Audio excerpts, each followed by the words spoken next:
Congress CEC की आज रात 8:30 बजे बैठक। अमेठी और रायबरेली पर हो गई चर्चा। राहुल प्रियंका के नाम पर लग सकती है मुहर। सुनीता केजरीवाल आज पूर्वी दिल्ली में करेंगी रोड शो। आम आदमी पार्टी के लिए करेंगी प्रचार। आपके स्टार प्रचारक की लिस्ट में पहला नाम। मणिपुर में देर रात कुकी उग्रवादियों का हमला। सीआरपीएफ के 2 जवान हुए शहीद। विष्णुपुर के नारायण सेना इलाके में तैनात थे दोनों जवान। एमपी के मंडला में बस हादसा। फूलसागर के पास बारातियों से भरी बस हाईवे पर पलटी। 20 लोग घायल, अस्पताल में भर्ती। नैनीताल के जंगलों में लगी भीषण आग। धुएं से लोगों को सांस लेने में हो रही परेशानी। बेकाबू आग रिहायशी इलाकों तक पहुंची। यूपी बिहार समेत 11 राज्यों में हीट वेव का अलर्ट। गर्मी से प्रयागराज का हाल बेहाल। कानपुर के निजी स्कूलों में नहीं बदला समय। आप देख रहे हैं के न्यूज, खबरों का सारथी। नमस्कार, स्वागत है आपका देश की बात में। मैं हूं आपके साथ अवंतिका अवस्थी। रुक करते हैं आज की तमाम बड़ी खबरों का, जहां दिल्ली के मुख्यमंत्री अरविंद केजरीवाल की पत्नी सुनीता केजरीवाल लोकसभा चुनाव में आम आदमी पार्टी के लिए चुनाव प्रचार करेंगी। सुनीता केजरीवाल पूर्वी दिल्ली लोकसभा क्षेत्र में रोड शो के साथ अपना अभियान शुरू करेंगी। सुनीता केजरीवाल दिल्ली के लोगों से आम आदमी पार्टी के लिए वोट और आशीर्वाद मांगेंगी। आपको बता दें कि दिल्ली, पंजाब, गुजरात और हरियाणा में भी पार्टी के लिए सुनीता केजरीवाल चुनाव प्रचार करेंगी। रविवार को पश्चिमी दिल्ली में एक और रोड शो किया जाएगा। सुनीता केजरीवाल आम आदमी पार्टी के प्रचार अभियान को रफ्तार देने के लिए बड़ी भूमिका निभा रही हैं। तो वहीं मनी लॉन्ड्रिंग मामले में गिरफ्तार अरविंद केजरीवाल की न्यायिक हिरासत 7 मई तक बढ़ा दी गई है। बता दें कि सुनीता ने अब तक 3 डिजिटल मीडिया ब्रीफिंग की है, जो मुख्य रूप से लोगों और दिल्ली कैबिनेट मंत्रियों तक मुख्यमंत्री का संदेश पहुंचाने के लिए था।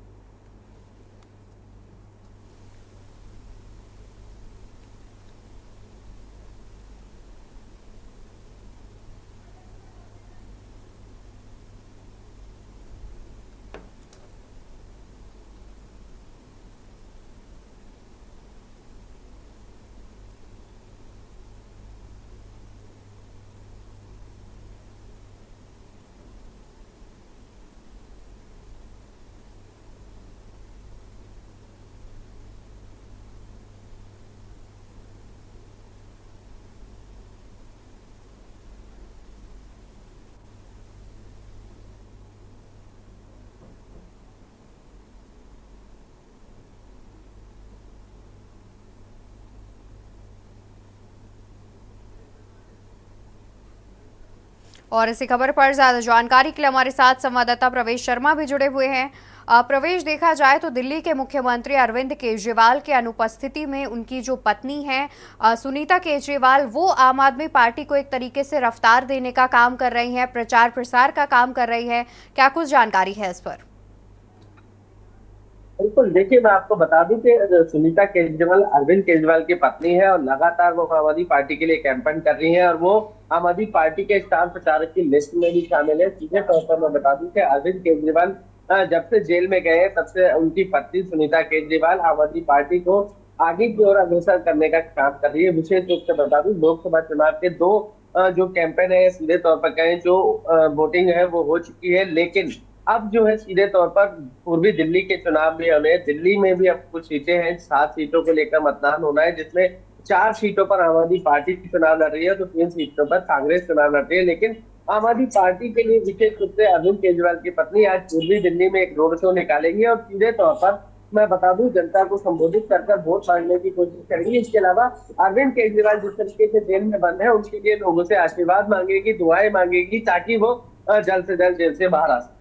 बिल्कुल, और वहीं देखा जाए तो आम आदमी पार्टी की ओर से एक नारा भी दिया जा रहा है, जेल का जवाब वोट से, जहां पर इस नारे को लेकर के ही आम आदमी पार्टी लगातार बीजेपी पर हमलावर होती नजर आ रही है। तो वहीं बीजेपी की ओर से भी लोगों का कहना है, जो बीजेपी के कई बड़े नेता हैं उनकी ओर से बयान सामने आ रहा है कि अरविंद केजरीवाल अब अपनी जगह अपनी जो पत्नी है उन्हें मुख्यमंत्री बनाना चाहते हैं। तो एक तरीके से दोबारा से आम आदमी पार्टी और बीजेपी के बीच आरोप प्रत्यारोप का जो दौर है उसकी शुरुआत हो चुकी है। तो कहीं ना कहीं जब सुनीता केजरीवाल रोड शो करेंगी तो वो और ज्यादा बीजेपी पर हमलावर होती देखी जा सकेंगी। बिल्कुल, देखिए आम आदमी पार्टी ने सीधे तौर पर एक कैंपेन चलाया हुआ है जिसका नाम किया है जेल का जवाब वोट से, और वो जनता को ये सीधे तौर पर संबोधित कर रहे हैं या बता रहे हैं कि अरविंद केजरीवाल जितने अच्छे काम कर रहे हैं उनको जेल में डाल दिया गया है। और अब सीधे तौर पर अगर उनको जो है आगे की रणनीति ये है कि अगर उनको आगे से मुख्यमंत्री के लिए या ये कहें कि आम आदमी पार्टी को कुछ सांसदों को अगर आप लोकसभा के द्वारा जिता कर संसद भवन में भेजते हैं तो उनके जो विचार है या जो उनकी रणनीति है वो लोगों के लिए उसी प्रकार से चलती रहेगी और आगे भी उसी तरह अग्रसर रहेगी। और विशेष रूप से आम आदमी पार्टी चाहती है कि इस बार जो दिल्ली की बात करें, दिल्ली की सत्ता में कहीं ना कहीं वो चाहते हैं कि जितने कैंडिडेट हैं उनके वो जीत जाए, ताकि अरविंद केजरीवाल को जिस तरीके से जेल में बीजेपी ने एक षड्यंत्र रखकर जेल में पहुंचाया है, सीधे तौर पर आम आदमी पार्टी आरोप लगातार लगाती रहती है। और उनका कहना है कि ये किसी प्रकार का कोई घोटाला नहीं है, शराब घोटाला सिर्फ एक साजिश है, षड्यंत्र है, उसके अंतर्गत उनको जेल में डाला है। और लोकसभा चुनाव में जीत के डर की वजह से जो है सीधे तौर से अरविंद केजरीवाल को जेल में रखा हुआ। और यही आरोप उनकी पत्नी भी लगा रही है, लगातार बार बार वो कह रहे हैं आम आदमी पार्टी अरविंद केजरीवाल की सुरक्षा को लेकर भी कई बार सवाल खड़े कर सकती है। और अब सीधे तौर पर जब वो आज कैंपेन करेंगी तो कहीं ना कहीं फिर से बीजेपी पर हमला करते हुए नजर आए। बिल्कुल। और प्रवेश, साथ ही ये भी जानना चाहेंगे कि जिस तरीके से आम आदमी पार्टी कई मुद्दों को लेकर के, चाहे वो अरविंद केजरीवाल की जो हालत है उसकी बात की जाए, जिस तरीके से वो शुगर पेशेंट हैं और डायबिटिक पेशेंट है, इस तरीके को लेकर बीजेपी पर हमलावर होती नजर आ रही है। लगातार आम आदमी पार्टी की ओर से प्रेस कॉन्फ्रेंस कर बीजेपी पर हमलावर होता देखा जा रहा है और साथ ही वो अरविंद केजरीवाल को निर्दोष बता रहे हैं। तो क्या इन सब तरीकों से कहीं ना कहीं जनता जो है वो आम आदमी पार्टी की तरफ झुकती नजर आएगी? क्या जो वोट बैंक है वहां पर कहीं ना कहीं आम आदमी पार्टी के लिए जनता जो है ज्यादा अग्रसर नजर आएगी बीजेपी के मुकाबले? क्या वोट बैंक पर असर पड़ता दिखाई देगा? देखिए, मैं आपको सीधे तौर पर बता दूं कि आम आदमी पार्टी इसी कार्ड को जो है खेलने की कोशिश कर रही है। इसी के उन्होंने जो कैंपेन चलाया है जेल का जवाब वोट से, उनका सीधे तौर पर कहना है ये अरविंद केजरीवाल को जेल में डालकर कहीं ना कहीं परेशान किया गया है और जनता के हित में काम करते हुए उनको जेल में डाला गया। ये मैसेज जनता तक पहुंचाने की कोशिश की जा रही है ताकि जनता का जो रुख है या मूड है या सीधे तौर पर कहें जो वो जिस तरीके की हवा चाहते हैं, बदलाव की हवा चाहते हैं, वो सीधे सीधे अरविंद केजरीवाल के पक्ष में। और इसी वजह से ये कैंपेन भी चलाया गया। लेकिन मैं आपको बता दूं कि दिल्ली में विशेष रूप से आम आदमी पार्टी और बीजेपी का जो टकराव है वो किसी से छुपा हुआ नहीं है। लगातार एक दूसरे पर आरोप लगाए जा रहे हैं, चाहे अरविंद केजरीवाल की सुरक्षा का मामला हो, इंसुलिन का मामला हो, उनकी खाने को लेकर मामला हो, लगातार आम आदमी पार्टी बीजेपी पर हमला करती है। तो वही बीजेपी भी जो है लगातार आम आदमी पार्टी पर हमला करती नजर आ रही है। बार बार एक दूसरे से आरोप प्रत्यारोप सामने आ रहे हैं। आम आदमी पार्टी अगर कहती है कि इंसुलिन नहीं दी जा रही है तो बीजेपी कहती है ये काम डॉक्टर का है, डॉक्टर तय करेगा इंसुलिन देनी है कि नहीं देंगे, आप तय नहीं करेंगे। भाई आम आदमी पार्टी अगर कहती है कि अरविंद केजरीवाल को सीसीटीवी कैमरे की निगरानी में रखा जा रहा है तो बीजेपी का सीधे तौर पर कहना है कि अगर आपको लगता है उनकी जान को खतरा है और अगर सीसीटीवी से निगरानी रखी जा रही है तो ये तो कहीं ना कहीं उनके लिए बेहद बहुत अच्छा एक माहौल है और उसमें अगर वो निगरानी में है तो उनकी सेफ्टी के लिए बहुत अच्छा है। लेकिन सवाल ये है कि दोनों तरफ से आरोप प्रत्यारोप जरूर लगाए जा रहे हैं। अब जनता तय करेगी कि जब वोटिंग का दिन होगा 25 मई को दिल्ली में वोट होना है और 7 सीटों को लेकर लोकसभा चुनाव की इंडिया गठबंधन के साथ आम आदमी पार्टी जो है चुनाव लड़ रही है और बीजेपी अकेले लड़ रही है। लेकिन सवाल ये है कि जनता का रुख क्या होगा ये देखने वाला। बिल्कुल, जाहिर तौर पर और देखने वाली बात होगी कि जनता कहीं ना कहीं आम आदमी पार्टी की बातों में आती है या फिर बीजेपी की तरफ रहती है। बहुत शुक्रिया, आप जुड़े रहिए, हम आगे भी आपसे अपडेट लेते रहेंगे। तो वहीं आपको बता दें कि राहुल और प्रियंका की उम्मीदवारी पर फैसला आज। अमेठी और रायबरेली सीट को लेकर कांग्रेस में आज अहम बैठक होनी है, जहां पर दिल्ली में रात 8:30 बजे एक अहम बैठक की जाएगी और आज दोनों के नामों का ऐलान हो सकता है। रायबरेली और अमेठी सीट पर नामों का ऐलान किया जा सकता है, जिसको लेकर के आज बड़ी बैठक रात 8:30 बजे की जाएगी। राजधानी दिल्ली में ये बैठक होगी, जिसके बाद आज नामों पर मुहर लगती हुई भी दिखाई दे सकती है। राहुल और प्रियंका की उम्मीदवारी पर आज फैसला आ सकता है। आपको बता दें कि अमेठी और रायबरेली सीट को लेकर कांग्रेस में अहम बैठक होगी, जहां पर राजधानी दिल्ली में कांग्रेस मुख्यालय पर इस बैठक का आयोजन किया जाएगा और रात 8:30 बजे ये अहम बैठक होगी। उसके बाद अनुमान लगाया जा रहा है कि आज दोनों के नामों का ऐलान भी किया जा सकता है। लगातार राहुल गांधी का अमेठी से चुनाव लड़ने का नाम सामने आ रहा है कि राहुल गांधी इस बार अमेठी सीट से चुनाव लड़ेंगे और स्मृति ईरानी को टक्कर देते हुए नजर आएंगे। फिलहाल अभी तक इन नामों पर मुहर नहीं लगी है। आज रात 8:30 बजे बैठक होगी, उसके बाद ये स्थिति साफ होती नजर आएगी। अमेठी और रायबरेली में कांग्रेस की ओर से नामों का ऐलान किया जा सकता है।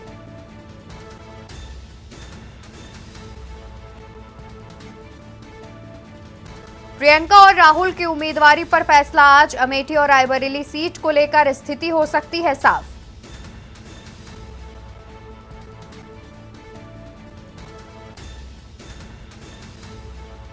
आपको बता दें कि अमेठी और रायबरेली के लिए नामांकन की जो प्रक्रिया है वो 26 अप्रैल से यानी बीते दिन से उसकी शुरुआत हो चुकी है। माना जा रहा है कि अमेठी से राहुल गांधी और रायबरेली से प्रियंका गांधी चुनाव लड़ सकती हैं, लेकिन रात 8:30 बजे मीटिंग के बाद इस पर फैसला आएगा। और इसी खबर पर ज्यादा जानकारी के लिए हमारे साथ संवाददाता प्रवेश शर्मा भी जुड़े हुए हैं। प्रवेश, देखा जाए तो जिस तरीके से अमेठी से राहुल गांधी और रायबरेली से प्रियंका गांधी के चुनाव लड़ने की जो बात है वो लगातार तूल पकड़ती नजर आ रही है और ये चर्चाएं हो रही हैं। आज 8:30 बजे बैठक होगी और उसके बाद ये स्थिति साफ होती नजर आएगी। फिलहाल ऐसा ही अनुमान लगाया जा रहा है कि इन दोनों ही सीटों पर कांग्रेस के ये दोनों बड़े दिग्गज नेता चुनाव लड़ते नजर आएंगे। बिल्कुल, देखिए मैं आपको बता दूं कि आज कांग्रेस की केंद्रीय चुनाव समिति की बैठक है और देर शाम ये बैठक बताई जा रही है होनी है और बैठक में विशेष रूप से मल्लिकार्जुन खड़गे की अध्यक्षता में होगी और तमाम बड़े दिग्गज नेता और केंद्रीय चुनाव समिति के अधिकारी मौके पर मौजूद होंगे। सबसे बड़ा सवाल है कि हम विशेष रूप से कांग्रेस में जो है अभी 317 कैंडिडेटों की जो लिस्ट है वो जारी की है, उसके बाद जो बची हुई लिस्ट है उसको आज शायद उसको मोहर लगा दे। लेकिन सबसे बड़ा सवाल है कि अमेठी और रायबरेली ये दोनों सीटें ऐसी हैं जिसको लेकर लगातार चर्चा की जा रही है। बार बार उनको लेकर जो है कांग्रेस की तरफ से जो है कार्यकर्ताओं की तरफ से जो है सवाल बार बार उठकर सामने आ रहे हैं। अमेठी से राहुल गांधी के चुनाव लड़ने की बात सामने आ रही है तो रायबरेली से प्रियंका गांधी की, लेकिन अभी तक जो है स्पष्ट रूप से मैं बता दूं आधिकारिक रूप से घोषणा नहीं हुई है। और आज जब ये बैठक देर शाम होगी, बताया जा रहा है कि लगभग जब ये बैठक की शुरुआत होगी तो उसके बाद सबसे पहले इन दोनों नामों को लेकर चर्चा की जाएगी और उसके बाद शायद उन पर मोहर लगा दी जाए। बिल्कुल प्रवेश, देखा जाए तो जिस तरीके से अमेठी और रायबरेली सीट ये दोनों ही कांग्रेस का गढ़ कही जाती है, दोनों ही सीटें जो है वो कांग्रेस की पारिवारिक सीट कही जाती है और इस पर अभी तक नामों का ऐलान कांग्रेस की ओर से नहीं किया गया है। तो क्या ये एक विशेष रणनीति के तहत किया गया है या फिर कांग्रेस ऐसा करके जनता के हितों का जो है अपने पाले में लाना चाहती है, ज्यादा से ज्यादा वोट बैंक जो है वो अपनी तरफ करना चाहती है कांग्रेस? बिल्कुल, देखिए ये दोनों सीटें जो है अमेठी और रायबरेली की लगातार कांग्रेस की झोली में रही है, लेकिन पिछली बार यहाँ से स्मृति ईरानी ने बीजेपी की तरफ से जो है कब्जा किया था और अब सीधे तौर पर मैं बता दूं पिछली बार भी राहुल गांधी ने यहाँ से चुनाव लड़ा था लेकिन स्मृति ईरानी से चुनाव हार गए थे और लगातार स्मृति ईरानी की तरफ से या सीधे तौर पर कहे बीजेपी की तरफ से राहुल गांधी पर हमला किया जा रहा था कि वो अपनी पारिवारिक सीट को छोड़कर वायनाड से चुनाव लड़ रहे हैं। लगातार इस तरीके के हमले उन पे किए जा रहे थे और अब कांग्रेस कार्यालय में कुछ दिन पहले कुछ कार्यकर्ता अमेठी से पहुंचे थे, उन्होंने प्रदर्शन भी किया था। उनकी मांग थी कि राहुल गांधी को अपनी सीट से जो है चुनाव जरूर लड़ना चाहिए। लोगों का जुड़ाव अमेठी की सीट से कांग्रेस के साथ लगातार जुड़ा हुआ है, लेकिन जिस तरीके का माहौल बना उसमें लग रहा था कि राहुल गांधी जो है वहां से चुनाव लड़ेंगे। अभी तक की बात करें तो कोई आधिकारिक घोषणा नहीं हुई है, लेकिन सूत्रों के हवाले से ये खबर जरूर सामने आ रही है कि ये दोनों सीटें अमेठी और रायबरेली प्रियंका गांधी रायबरेली से और अमेठी से राहुल गांधी चुनाव लड़ते हुए नजर आए। बिल्कुल जाहिर तौर पर, और ये स्थिति आज शाम 8:30 बजे के आसपास करीब देखा जाए तो साफ होती भी दिखाई देगी। बहुत शुक्रिया, आप जुड़े रहिए, हम आगे भी आपसे अपडेट लेते रहेंगे। तो आपको बता दें कि आज रात 8:30 बजे कांग्रेस मुख्यालय में एक बैठक की जाएगी और इसके बाद अनुमान लगाया जा रहा है कि अमेठी और रायबरेली सीट पर नामों की स्थिति साफ होती दिखाई देगी। खबरें अभी और भी है, लेकिन उससे पहले यहाँ रुकेंगे एक छोटी सी ब्रेक के लिए, जल्द हाजिर होंगे। आप देख रहे हैं के न्यूज, खबरों का सारथी। ब्रेक से वापस आ चुके हैं, रुक करते हैं खबरों की ओर। खबर आपको राजधानी दिल्ली से बता दें, जहां पर तीसरे दौर का चुनाव प्रचार तेज। महाराष्ट्र और गोवा में प्रधानमंत्री करेंगे रैली। आज गोवा में प्रधानमंत्री मोदी की होगी जनसभा। गोवा के वॉस्को शहर में आज प्रधानमंत्री नरेंद्र मोदी जनसभा करते हुए नजर आएंगे। आज प्रधानमंत्री नरेंद्र मोदी गोवा और महाराष्ट्र के दौरे पर हैं। तीसरे दौर के चुनाव प्रचार को लेकर के प्रधानमंत्री महाराष्ट्र और गोवा पहुंचेंगे। आज गोवा में प्रधानमंत्री मोदी की जनसभा। प्रधानमंत्री नरेंद्र मोदी गोवा और महाराष्ट्र में करेंगे जनसभा।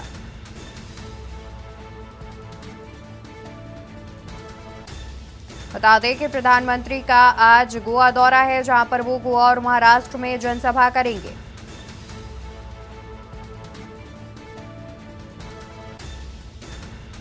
प्रधानमंत्री नरेंद्र मोदी का गोवा और महाराष्ट्र दौरा, जहां पर प्रधानमंत्री गोवा और महाराष्ट्र में जनसभा संबोधित करते हुए नजर आएंगे।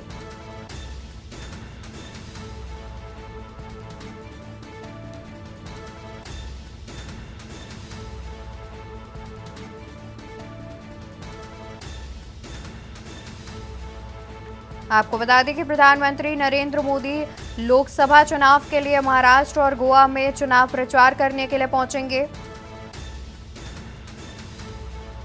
प्रधानमंत्री नरेंद्र मोदी का गोवा और महाराष्ट्र दौरा, जहां पर आज प्रधानमंत्री नरेंद्र मोदी गोवा में जनसभा करेंगे। गोवा के वास्को शहर में जनसभा करेंगे प्रधानमंत्री नरेंद्र मोदी।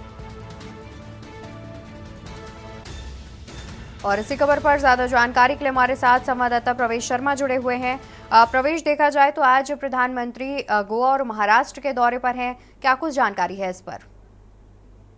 तो देखिए, आपको बता दूं कि लोकसभा के दो राउंड जो है चुनावों के समाप्त हो चुके हैं। तीसरा राउंड अब शुरू होने वाला है और सबसे बड़ी बात है कि बीजेपी के लिए खुद प्रधानमंत्री मोदी कैंपेन कर रहे हैं। लगातार अलग अलग राज्यों में जाकर वो दौरा कर रहे हैं, जनता को संबोधित कर रहे हैं, जनता से अपील कर रहे हैं। और मैं आपको विशेष रूप से बता दूं कि 400 पार का जो नारा प्रधानमंत्री मोदी का है, उसको लेकर वो खुद अपने हाथ में कमान संभाले हुए लगातार वो कैंपेन कर लोगों से जनता से वोट मांगने की अपील कर रहे हैं। और विपक्ष पे लगातार पूरे इंडिया गठबंधन पर वो हमला करते हुए नजर आते हैं। आज महाराष्ट्र और गोवा दोनों जगह उनका आज रैली भी है और जन संबोधन भी है। सीधे तौर पर वो जनता को संबोधित करेंगे। और विशेष रूप से मैं बता दूं कि जब वो संबोधन करते हैं तो अपने कामों के साथ साथ विपक्ष पर हमला करने की जो रणनीति है उसको भी वो नहीं भूलते हैं। बिल्कुल, जाहिर तौर पर। और देखा जाए तो जिस तरीके से प्रधानमंत्री गोवा और महाराष्ट्र में प्रचार प्रसार करने के लिए पहुंच रहे हैं, तो कहीं ना कहीं प्रधानमंत्री को देखने के लिए भी काफी मात्रा में भीड़ उमड़ने वाली है दर्शकों की।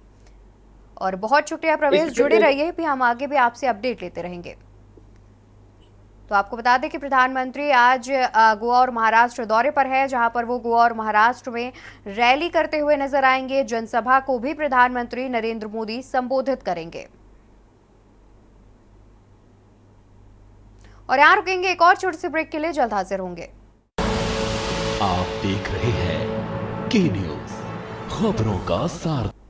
ब्रेक से वापस आ चुके हैं, रुक कर लेते हैं खबरों की ओर। खबर आपको कन्नौज से बता दें, कन्नौज से खबर सामने आ रही है, जहां पर नामांकन के बाद अखिलेश यादव आज कन्नौज दौरे पर। आपको बता दें कि अखिलेश यादव ने बीते दिन ही कन्नौज सीट से अपना नामांकन दाखिल किया है। उसके बाद आज अखिलेश यादव कन्नौज दौरे पर आ रहे हैं, जहां पर वो पहला उनका कन्नौज दौरा होगा। कन्नौज के बेला में जनसभा संबोधित करेंगे अखिलेश यादव और उसके बाद रोड शो करते हुए नजर आएंगे।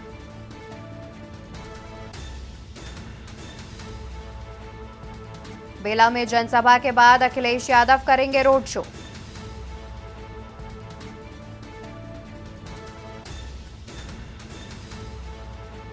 अखिलेश यादव का कन्नौज दौरा आज, जनसभा और रैली करते नजर आएंगे अखिलेश यादव।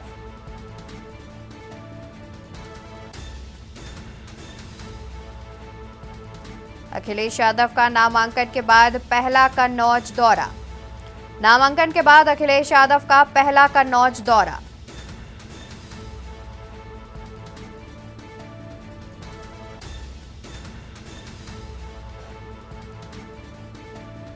बेला में जनसभा के बाद अखिलेश यादव करेंगे रोड शो।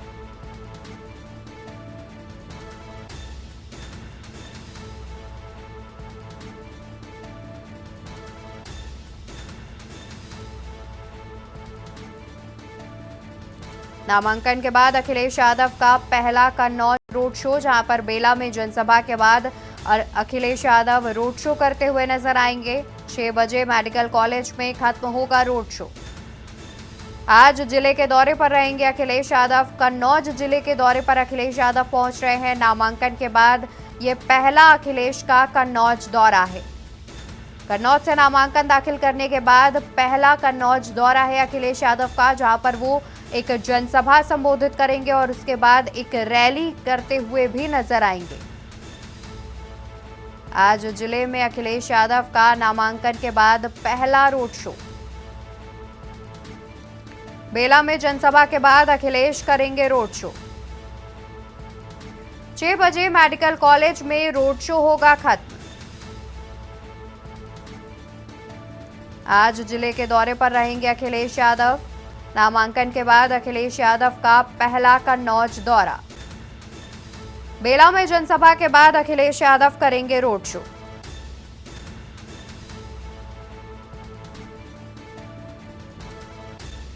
आज जिले के दौरे पर रहेंगे सपा सुप्रीमो अखिलेश यादव। नामांकन के बाद पहला कन्नौज दौरा है सपा सुप्रीमो का।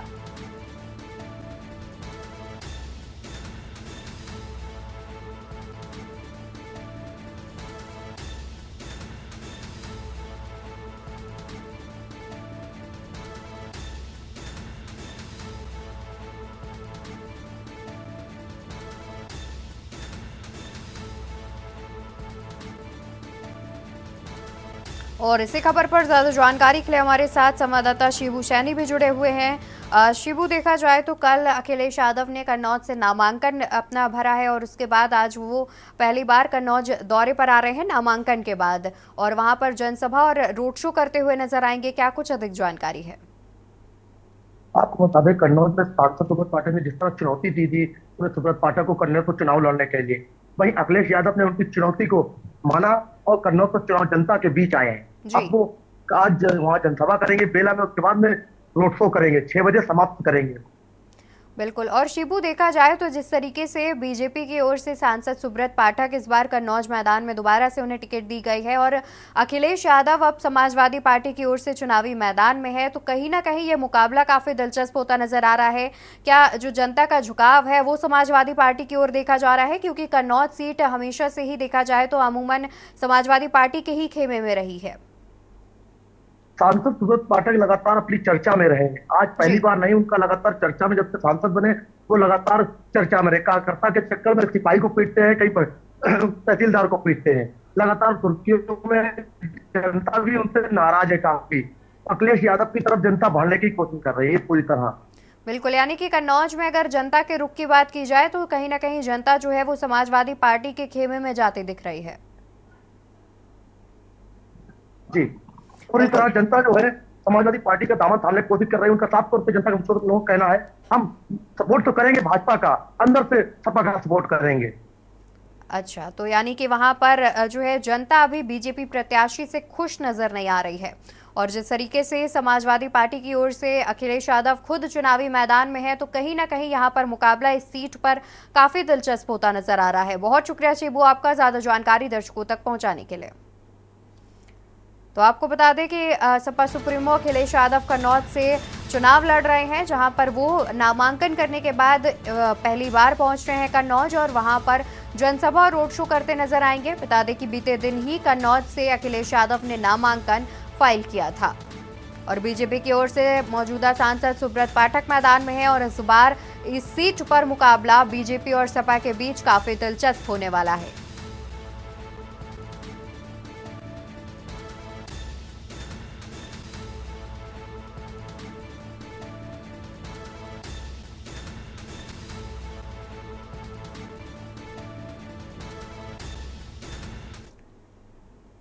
तो आपको बता दें कि देश के 11 राज्यों में हीट वेव की चेतावनी। पंजाब, हरियाणा, चंडीगढ़ के लिए अलर्ट किया गया जारी। मध्य प्रदेश में भी भीषण लू का अलर्ट किया गया जारी। बिहार, झारखंड में भी भीषण गर्मी का अलर्ट जारी किया गया है। बिहार और झारखंड में भीषण गर्मी का अलर्ट जारी किया गया है। इसके अलावा पंजाब, हरियाणा, चंडीगढ़ और मध्य प्रदेश में भी भीषण लू का अलर्ट मौसम विभाग के द्वारा जारी किया गया है और भीषण गर्मी को देखते हुए कहीं ना कहीं जनता भी परेशान होती नजर आ रही है। लगातार मौसम विभाग की ओर से भीषण लू का अलर्ट जारी किया जा रहा है। देश के करीब 11 राज्यों में हीट वेव की चेतावनी मौसम विभाग ने जारी की है, तो वहीं पंजाब, हरियाणा और चंडीगढ़ के लिए भी अलर्ट जारी किया है। मध्य प्रदेश में भी भीषण लू का अलर्ट मौसम विभाग ने जारी किया है। देश के 11 राज्यों में हीट वेव का अलर्ट जारी। पंजाब, हरियाणा, चंडीगढ़ के लिए अलर्ट किया गया जारी। मध्य प्रदेश में भी भीषण लू का अलर्ट मौसम विभाग ने किया जारी। बिहार, झारखंड में भी भीषण गर्मी का अलर्ट मौसम विभाग ने किया जारी। देश के 11 राज्यों में हीट वेव की चेतावनी मौसम विभाग ने की जारी। पंजाब, हरियाणा, चंडीगढ़ के लिए मौसम विभाग ने अलर्ट किया जारी। मध्य प्रदेश में भी भीषण लू का अलर्ट मौसम विभाग ने किया जारी। बिहार झारखंड में भी भीषण गर्मी का अलर्ट मौसम विभाग ने किया जारी।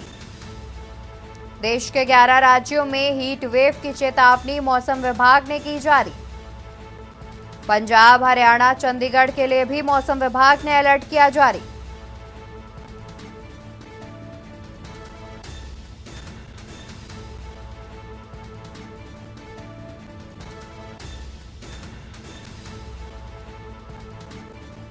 देश के 11 राज्यों में हीट वेव की चेतावनी मौसम विभाग ने की जारी। और हमारे साथ दिल्ली से संवाददाता प्रवेश शर्मा जुड़े हुए हैं, जिनसे हम मौसम का हाल भी जानेंगे। प्रवेश, देखा जाए तो जिस तरीके से मौसम विभाग की ओर से हीट वेव की जो चेतावनी है वो लगातार जारी की जा रही है, भीषण लू की चेतावनी भी मौसम विभाग ने जारी कर दी है। दिल्ली की बात की जाए तो क्या दिल्ली में इस मौसम विभाग की चेतावनी को देखते हुए स्कूलों का समय बदला गया है? देखिए, मैं सीधे तौर पर बता दूं कि दिल्ली एनसीआर का जो मौसम है वो लोगों के साथ आग बिचौली खेल रहा है, क्योंकि दिन में बहुत तेज धूप हो रही है तो शाम को आंधी तूफान या कहीं कहीं छींटे पड़ने की जो बातें हैं वो सामने आ रही है। सबसे बड़ा सवाल है कि मौसम विभाग ने दिल्ली के लिए विशेष रूप से बात करूं तो मई 1 या 2 मई से जिस तरीके की गर्मी की घोषणा की है वो सुनता तो कहीं ना कहीं पसीना पहले ही आ रहा है। दिल्ली में इस समय की बात करें तो 40 के पार का तापमान चल रहा है और अभी लगभग 1 या 2 मई के आसपास बताया जा रहा है कि दिल्ली में और ज्यादा गर्मी पड़ेगी। और कहीं ना कहीं लू की जो बात कही जा रही है वो बार बार सामने आ रही है कि मौसम विभाग साफ तौर पर चेता रहा है कि आने वाले मई में, शुरुआती मई दिन में ही जो है इस तरीके की गर्मी और लू देखने को मिलेगी कि लोगों को खासी परेशानी का सामना करना पड़ेगा। बिल्कुल, और जिस तरीके से देखा जाए तो आपने भी बताया कि वहां पर मौसम जो है आंख में चोली खेलता नजर आ रहा है। क्या अभी तक दिल्ली के मौसम को लेकर मौसम विभाग ने कोई अलर्ट जारी किया है? क्योंकि अमूमन देखा जाए तो दिल्ली में जिस तरीके से पॉल्यूशन बढ़ता है वहां पर गर्मी भी काफी भीषण होती है। देखिए, मौसम विभाग ने 1 या 2 मई के आसपास का मौसम की घोषणा की है जिसमें गर्मी को लेकर चर्चा की है, लेकिन फिलहाल अभी आज 27 अप्रैल हो गई है और अभी 2 या 3 दिन अप्रैल के बचे हैं। इसमें इसी प्रकार से मौसम जो है आंख मिचौली खेलता रहेगा, कभी धूप होगी, कभी छाव होगी, कभी बारिश होगी। लेकिन सबसे बड़ी बात है कि 2 या 3 दिन बाद दिल्ली में भीषण जो गर्मी पड़ने वाली है, तापमान और ज्यादा बढ़ने वाला है। और सीधे तौर पर मौसम विभाग ने 1 या 2 मई की जो तारीख दी है उसको लेकर लोगों में अभी से चिंता दिखाई देने लगी। बिल्कुल, बहुत शुक्रिया प्रवेश आपका ज्यादा जानकारी दर्शकों तक पहुंचाने के लिए। आप जुड़े रहिए, हम आगे भी आपसे अपडेट लेते रहेंगे। और इसी बीच बरेली से खबर सामने आ रही है। बरेली से खबर हम आपको बता देते हैं। बरेली से इस वक्त खबर सामने आ रही है, खबर आपको बरेली से बता दें।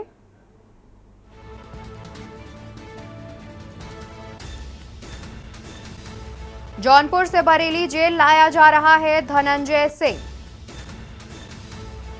धनंजय सिंह की याचिका पर आज आ सकता है फैसला। याचिका पर इलाहाबाद हाई कोर्ट का आ सकता है फैसला। धनंजय सिंह की सजा पर रोक लगाए जाने की मांग। अंतिम फैसले तक जमानत पर रिहाई की भी गुहार। कोर्ट के फैसले से पहले धनंजय सिंह को किया जा रहा है शिफ्ट। एम्बुलेंस से धनंजय सिंह को लाया जा रहा है बरेली जेल। एम्बुलेंस से धनंजय सिंह को लाया जा रहा है बरेली जेल।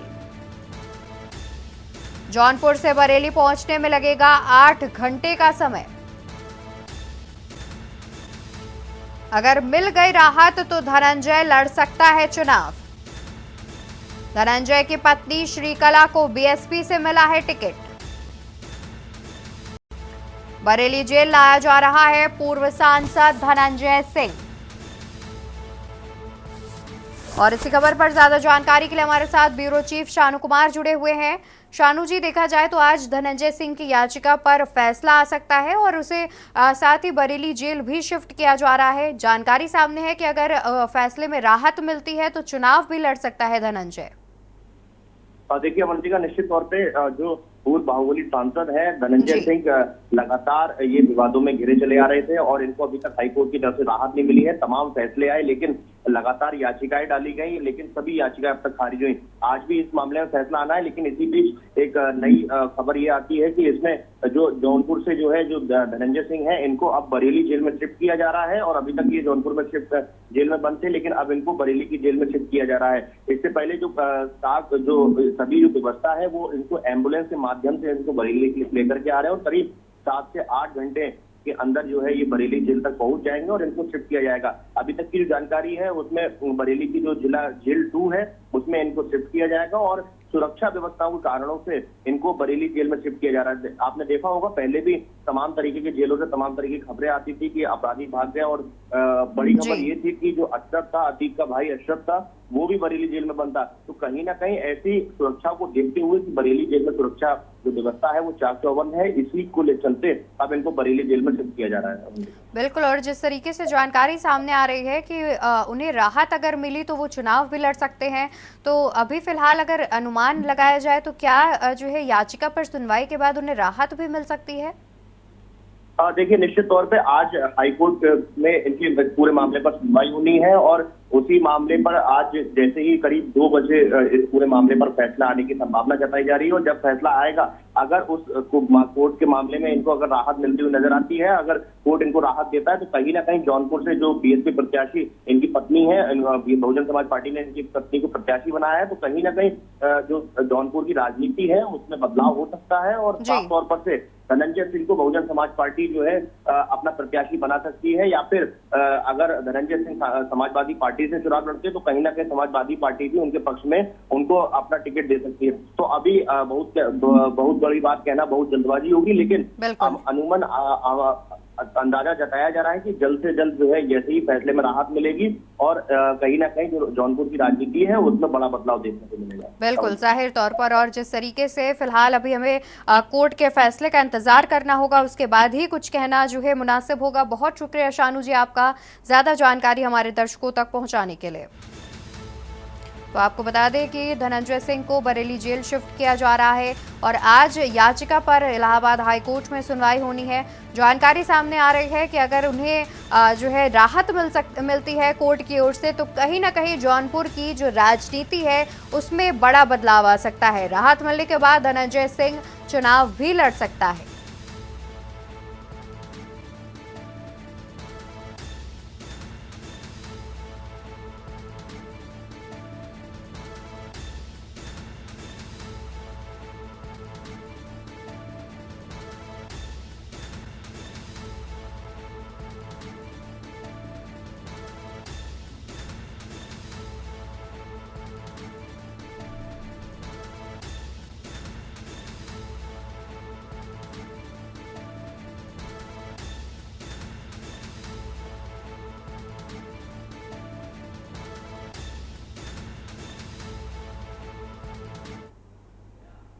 और बता दें कि देश में भीषण गर्मी को देखते हुए मौसम विभाग लगातार अलर्ट जारी कर रहा है, जहां पर मौसम विभाग की ओर से देश के करीब 19 राज्यों में हीट वेव का अलर्ट भी जारी किया गया है। तो साथ ही भीषण लू को देखते हुए भी चेतावनी मौसम विभाग की ओर से जारी की गई है। वहीं बढ़ती गर्मी को देखते हुए प्रशासन की ओर से लगातार जो है आदेश दिए जा रहे हैं, जहां पर लगातार प्रशासन स्कूलों के समय को बदलाव के लिए आदेश दे रहा है, जिसके बावजूद कई स्कूल ऐसे हैं, कई निजी स्कूल ऐसे हैं जहां पर प्रशासन के आदेश का माना नहीं जा रहा है, प्रशासन के आदेश को लागू नहीं किया जा रहा है। फिलहाल आपको बता दें कि मौसम विभाग की ओर से भीषण गर्मी को देखते हुए देश के करीब 19 राज्यों में हीट वेव का अलर्ट जारी किया गया है। लगातार भीषण लू चल रही है, जिसको देखते हुए भी मौसम विभाग ने अलर्ट जो है वो जारी किया है।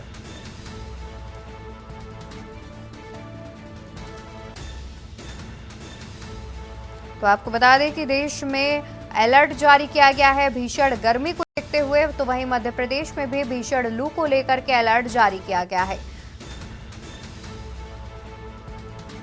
और इसी खबर पर हमारे साथ भोपाल से ज्यादा जानकारी के लिए संवाददाता सुनील मालवीय जुड़े हैं, तो चंडीगढ़ से हमारे साथ ब्यूरो चीफ विनोद गुप्ता जी जुड़े हुए हैं।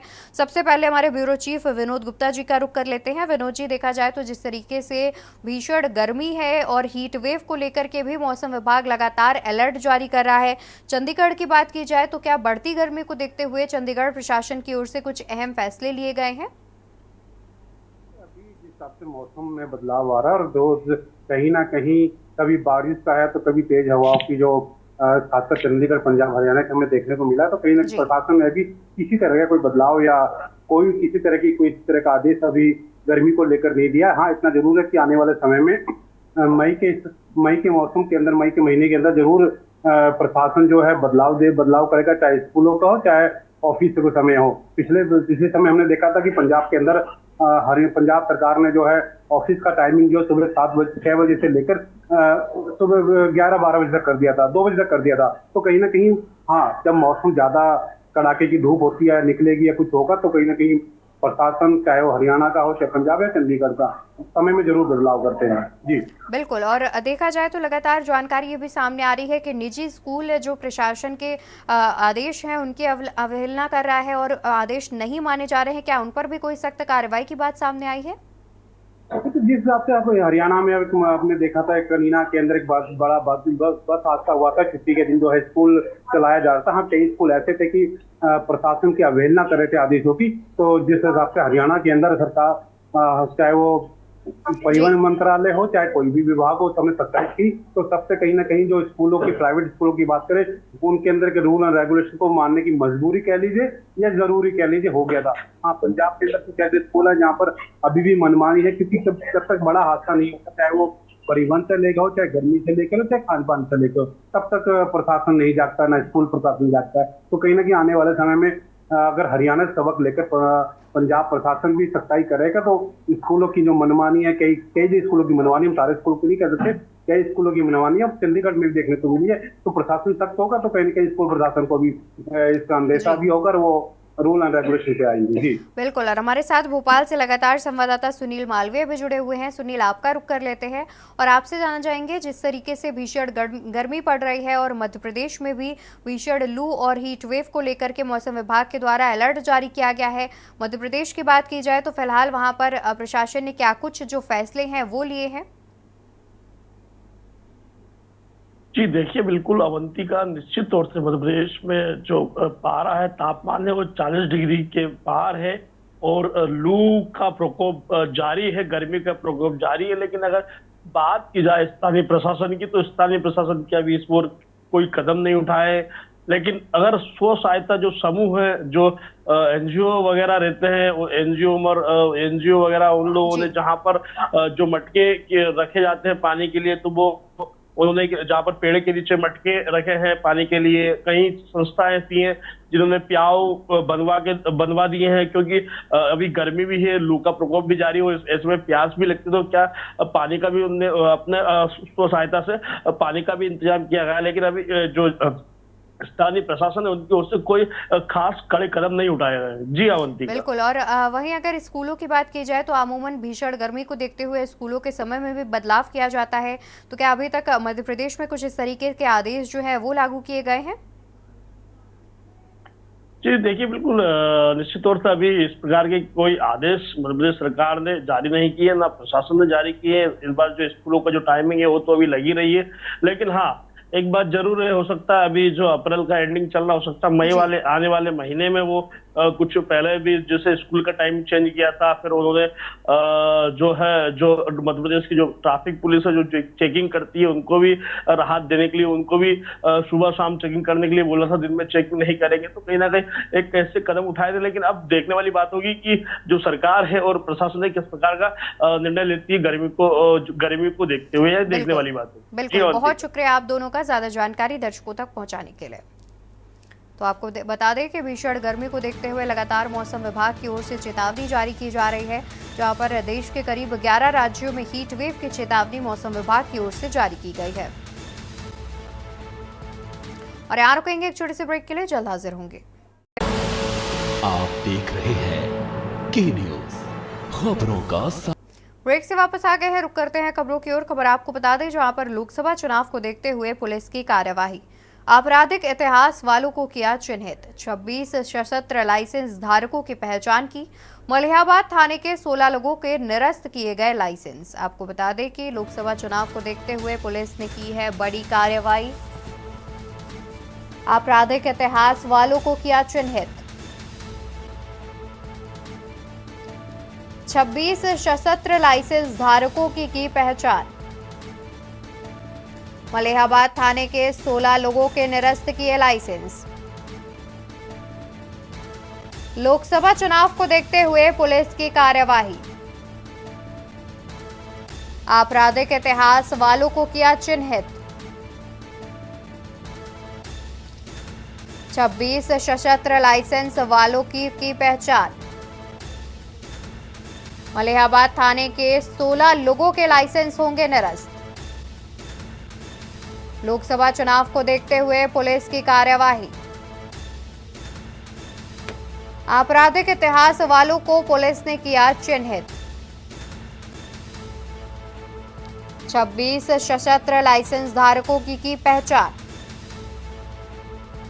मलिहाबाद थाने के 16 लोगों के लाइसेंस होंगे निरस्त।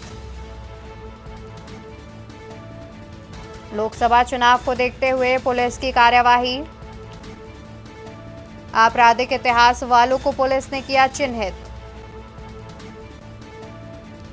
26 सशस्त्र लाइसेंस धारकों की पुलिस ने की पहचान।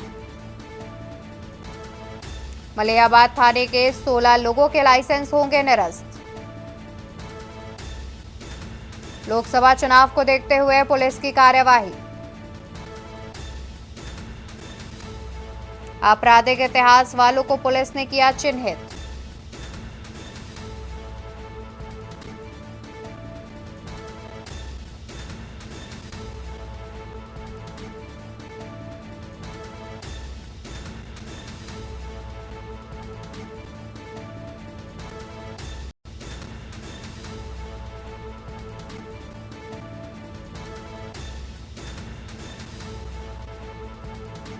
छब्बीस सशस्त्र लाइसेंस धारकों की पुलिस ने की पहचान। मलिहाबाद थाने के 16 लोगों के लाइसेंस होंगे निरस्त।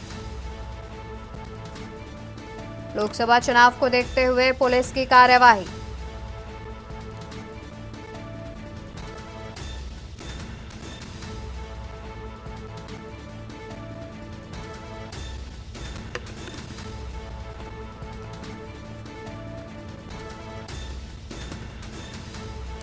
मलिहाबाद थाने के 16 लोगों के लाइसेंस होंगे निरस्त।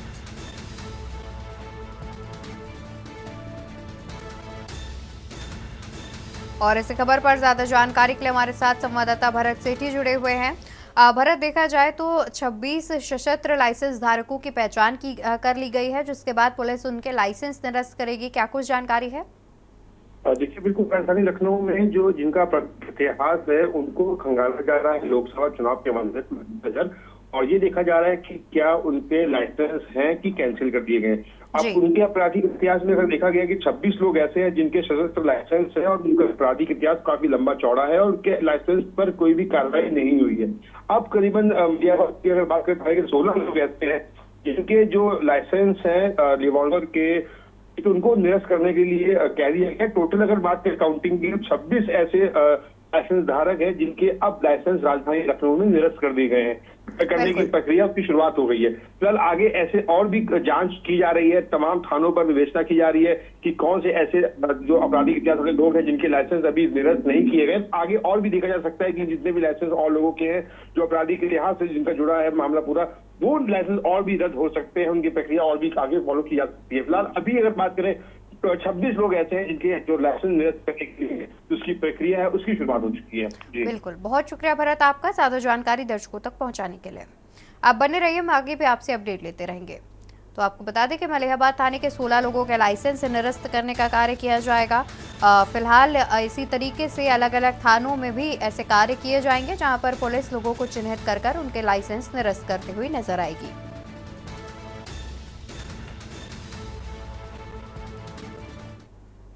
तो वहीं राजधानी लखनऊ से खबर, जहां प्रेमजाल में फंसाने वाला विदेशी हुआ गिरफ्तार। विदेशी नागरिकों की प्रोफाइल बनाकर करता था ठगी। विदेशी नागरिकों की प्रोफाइल बनाकर करता था ठगी। नाइजीरिया नागरिक को एसटीएफ ने किया गिरफ्तार। एसटीएफ ने दिल्ली के तिलक बिहार से किया गिरफ्तार। लखनऊ की रहने वाली एक युवती से की थी दोस्ती। आरोपी ने फेसबुक के माध्यम से की थी दोस्ती। करोड़ों रुपए के गिफ्ट देने के नाम पर युवती से की ठगी। महंगे गिफ्ट भेजने का झांसा देकर बनाता था शिकार। प्रेम जाल में फंसाने वाला विदेशी हुआ गिरफ्तार। खबर हम आपको राजधानी लखनऊ से बता रहे हैं। इसी खबर पर ज्यादा जानकारी के लिए संवाददाता भरत सेठी जुड़े हुए हैं। भरत, देखा जाए तो जानकारी सामने आ रही है कि एक विदेशी नागरिकों की जो है आईडी बना करके लोगों से ठगी करता था, जिसके बाद एसटीएफ ने उसे गिरफ्तार कर लिया है। इस पर क्या कुछ अधिक जानकारी है? देखिए, यूपी एसटीएफ को एक बड़ी कामयाबी मिली है। एक नाइजीरियन को गिरफ्तार किया है यूपी एसटीएफ ने दिल्ली के तिलक नगर से। वो एक नाइजीरियन अलग अलग विदेशी प्रोफाइल बनाता था और इंडियन युवक युवतियों को अपना शिकार बनाता था। उसका एक तरीका था कि फेक प्रोफाइल बनाता था जिसमें विदेशी लोगों की पिक लगी रहती थी और अपने आप को शो करता था कि वो विदेशी है और लोगों से दोस्ती करता था, खासकर युवतियों को वो निशाना बनाता था। और उसके बाद तो उन लोगों को गिफ्ट देने के बारे कि मैं आपको इतना महंगा गिफ्ट भेज रहा हूँ, उसके बदले में आप उसको रिसीव करिएगा। और उसके बाद एयरपोर्ट से एक कॉल जाती थी कस्टम विभाग के अधिकारी बनके कि आपका जो गिफ्ट आया है काफी महंगा है, उसकी एक्सेस ड्यूटी उसकी जमा नहीं की गई है, उसकी कस्टम ड्यूटी उसकी आपको पेमेंट जमा करना पड़ेगा। ऐसे लोगों से वो फंसाता था और गिफ्ट के लालच के चक्कर में जो युवक युवतियां हैं वो उनको टैक्स पे कर देते थे, कस्टम ड्यूटी पे कर देते थे। असल में वो कस्टम ड्यूटी लेने वाले लोग होते थे वो नाइजीरियन युवक ही होता था, ना कि कस्टम अधिकारी होते थे। बस लोगों को अपना शिकार बनाते थे और कई लोगों को उन्होंने अपना शिकार बनाया, अलग अलग प्रोफाइल बनाकर लोगों को ठगते थे। एक लखनऊ की युवती थी आलमबाग की, उसको भी इसी तरीके से शिकार बनाया और 85,000 रुपए की ठगी उसने करी। फिलहाल यूपीएसटीएफ लगातार जांच कर रही थी। उनको फिर जांच में एक बड़ा क्लू मिला, ये नाइजीरियन है, ये दिल्ली से ये पूरे जाल को फैला रखा है। उसके बाद यूपीएसटीएफ की टीम दिल्ली पहुंची और तिलक नगर से युवक को गिरफ्तार कर लिया। फिलहाल उससे छानबीन की जा रही है, जांच पड़ताल की जा रही है, कितने लोगों को इसने और ठगा है और इसके गिरोह में कौन कौन शामिल है। फिलहाल एक बड़ा खुलासा यूपीएसटीएफ ने किया है। बिल्कुल। और भरत, यानी कि देखा जाए तो सिर्फ अभी तक एक ही युवक की गिरफ्तारी की गई है, उससे आगे की पूछताछ करने के बाद ही उसके गिरोह का भंडाफोड़ किया जाएगा।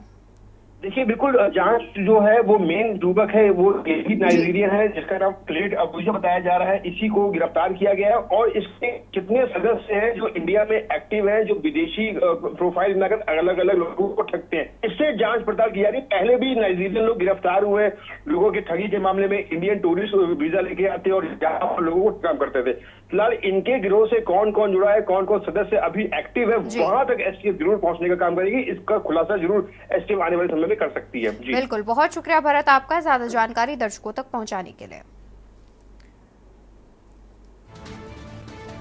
वहीं श्रावस्ती से खबर आपको बता दें, जहां पर लोकसभा चुनाव कार्यक्रम में डीएम की कार्रवाई। 5 मतदान कार्मिकों पर एफआईआर दर्ज कराने के डीएम ने दिए हैं निर्देश।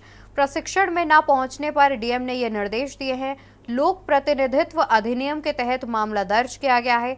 छठे चरण में 25 मई को होना है लोकसभा चुनाव। श्रावस्ती से खबर सामने आ रही है। खबर हम आपको श्रावस्ती से बता रहे थे। श्रावस्ती से खबर बता रहे थे, जहां पर लोकसभा चुनाव कार्यवाही में लोकसभा चुनाव कार्यक्रम में डीएम की कार्रवाई सामने आई है, जहां पर 5 मतदान कार्मिकों पर एफआईआर दर्ज कराने के डीएम ने निर्देश दिए हैं। प्रशिक्षण में न पहुंचने पर डीएम ने ये निर्देश दिए हैं। 5 मतदान कार्मिकों पर कार्रवाई के डीएम ने दिए निर्देश। खबर रायबरेली से बता दें, जहां पर गेहूं के खेत में लगी भीषण आग। संदिग्ध परिस्थितियों के कारण लगी आग। आग लगने से कई बीघा गेहूं की फसल जलकर हुई राख। गेहूं के खेत में लगी भीषण आग।